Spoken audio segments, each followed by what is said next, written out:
Everyone has heard of the McCallaghan brothers, members of the famous British rock duo, the Twisted Knickers. But not everyone knows the true story behind the band's formation. Recently released footage from Queen Elizabeth's Royal Archives, circa 1964, gives us a rare glimpse into their first meeting and subsequent naming of the band. Well, hello. Looky what we got here.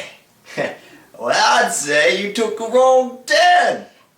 You ought to took a left, but you went and took yourself a right. And that ain't gonna turn out well for you.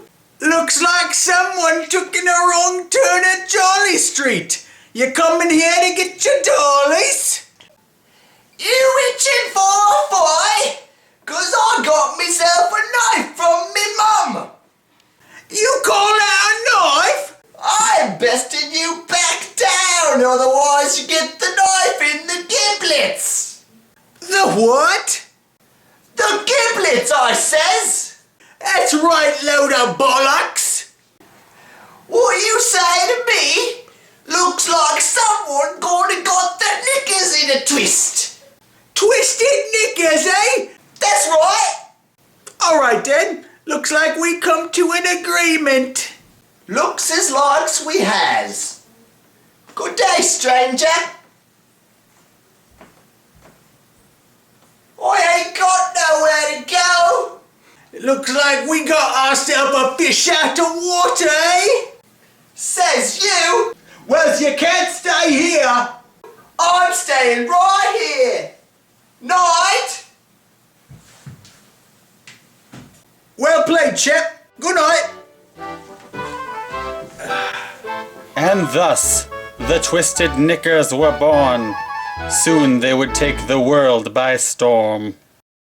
The original band was composed of Roddy and Swinton McCallaghan. Swinton liked to be referred to as Twiggy or Twigs. Despite referring to themselves as the McCallaghan brothers, they were not, in actuality, true brothers.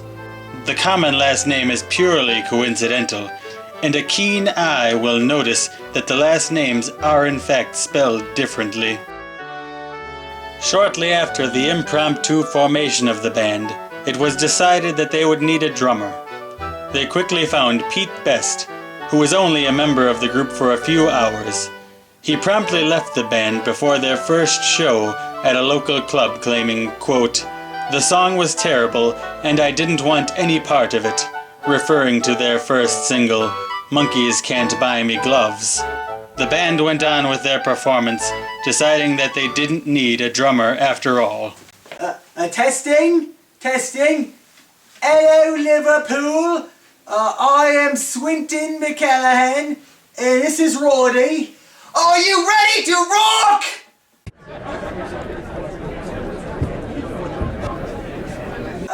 Well, it's okay if you don't clap. Quite alright. Don't feel obligated to clap. You'll warm up to us soon.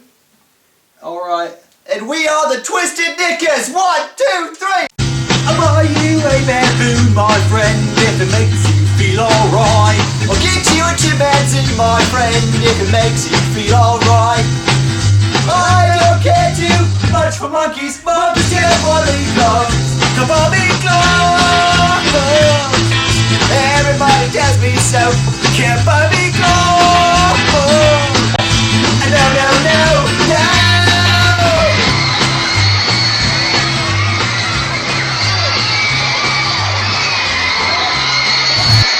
Thank you, Liverpool.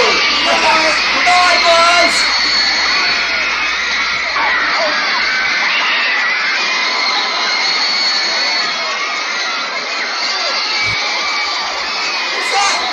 What's that? You want an encore? You people want an encore? Unfortunately, this is the only song we got. We haven't made more as of yet. So we cannot give you an encore, so good night. Thank you for your appreciation. Good night. But an encore was soon to follow.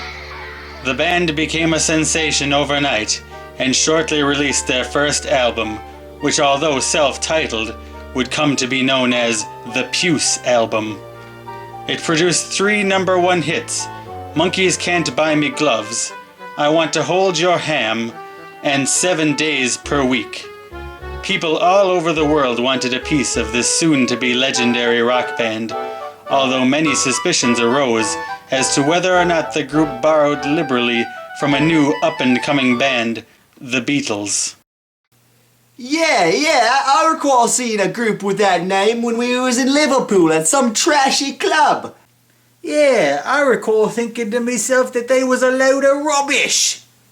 They was singing about all sorts of non-essentials like money and love. We write all our own music, just ask me mum. Your mum is dead, been so for 6 years. Are you calling me mum a liar? And what if I am? Are you itching for a fight? Swinton's mother could not be reached for confirmation, as she was indeed dead. Nevertheless, the Beatles would remain in obscurity, while the Twisted Knickers would rise to fame. By 1966, the Knickers' musical style shifted to a more surreal, hypnotic tone, influenced heavily on the band's trip to India seeking spiritual enlightenment.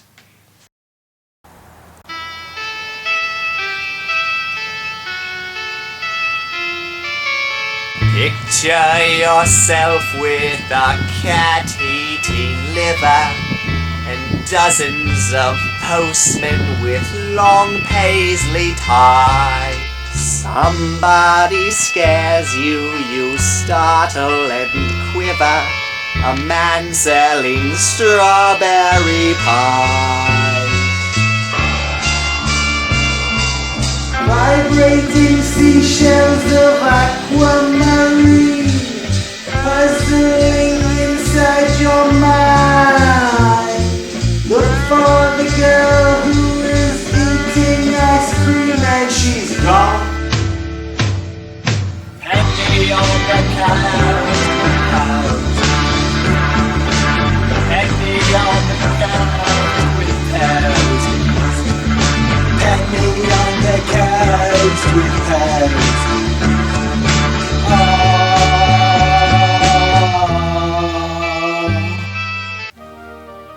The song Penny on the Coast with Posies was an instant hit, spawning a new album and new hits such as Assistance and Yellow Zeppelin. However, album sales suffered due to allegations of drug use, stemming from the idea that the title Penny on the Coast with Posies stood for the drug PCP. Now, that's a common misconception, see? Penny on the Coast with Posies does not stand for PCP. And we don't even take PCP anyway, that's child's play. We go for the hard stuff, LSD. That's right, LSD, that's the good stuff right there. Right in me veins. While the public now seemed comfortable with the group's drug use, fans cried foul when Swinton made a statement to the media claiming that he believed he was, quote, bigger than Jesus. When I said I was bigger than Jesus, I literally meant I was bigger than the itty bitty baby Jesus, you know, the one in the crib. And with a name like Baby Jesus, who wouldn't be bigger than Jesus? Well, maybe another baby, but have you seen babies nowadays? I mean, case closed. And the case was indeed closed. The band continued to see prosperity in all avenues, releasing numerous #1 albums, but by 1969, tensions began to rise in the band due to Swinton's insistence that his new wife, Yola Uno, be included in the private songwriting sessions. Alright, so it's a song about a pool, right? Right. And it's called Don't Let Me Drown. Correct. Right? So what we got here is I'm in the pool for the first time. I like it. I think the water's pretty deep. Wait. Pretty deep? What Yeah. rhymes with deep? We're going for pool. Deep? Okay, the pool seems to go on forever. No, we're going with the deep line. What rhymes with deep? And there's lots of sheep. No, you're not listening to me. Sheep. Why would you rhyme sheep? It's about a bloody pool. We're gonna sing about sheep. Peep. How about peep? Peep? We're gonna write a song about urination in a pool? What's the bloody sense in that? Well, it's like the water's pretty deep and I gotta take a peep. Something like that. Does she always gotta bloody be here? What? You got a problem with Yola Uno? Well, of course I do. How am I supposed to write music with that girl breathing down my neck all the time? She helps keep me creative juices flowing. She helps me unleash my imagination. Well, some lot of good that does ya. All of your ideas, all of them are rubbish. Rubbish? That's a right load of bollocks. You're the one that doesn't want to have a sheep in the song. What does a bloody sheep have to do with a bloody pool? I will write the songs myself. But we got a show to do tomorrow, Roddy. That show would turn out to be the swan song of the famous rock duo. The Knickers performed a rooftop concert with songs from their soon-to-be-released album, Let It Peep, which included the title song and Don't Let Me Drown.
Ironically, the song's words would ring eerily true for Roddy, as that night, after a few too many drinks, he went swimming and drowned. A few years later, Swinton McCallahan went on to form his own solo band called Twiggy and the Twigs, which did rather poorly. They could never replicate the success of the Twisted Knickers and faded into obscurity after only 2 years on tour. Despite the band's unfortunate end, the Twisted Knickers will be remembered fondly as quite possibly the greatest band in history.